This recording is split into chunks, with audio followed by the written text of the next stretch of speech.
Yan yung silent killer. According to your study, what do you think is the #1 cause of death ng mga Filipinos Heart today? diseases.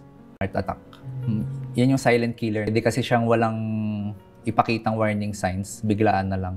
Bigla na lang. So, isa yan sa mga silent killers. Number 2 is yung cancer. Regardless, breast, lung cancer, lalo na pag end stage na medyo malaki na yung bukol nung na-detect. So, mabilis siyang makamatay kasi mahirap na siya i-treat. So, heart, cancer, and Stroke. anong difference nun sa heart attack? Yung heart attack is sa puso, nababarahan yung ugat sa puso.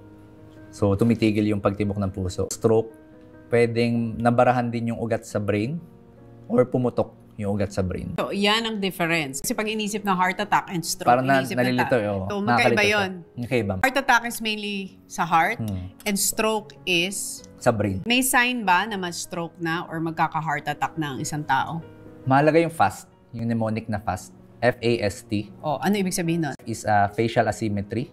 So kung tumatabingi yung mukha ng pasyente or nung kakilala mo, take note mo yun. Is arm weakness. Kunyari nanghihina yung kamay, hindi maiangat. Yan. Or hindi makapag-grip. S is slurred speech. Nabubulol. Oo, nabubulol sila.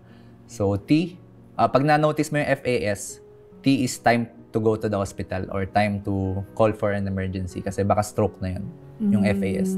So tandaan natin yun, fast.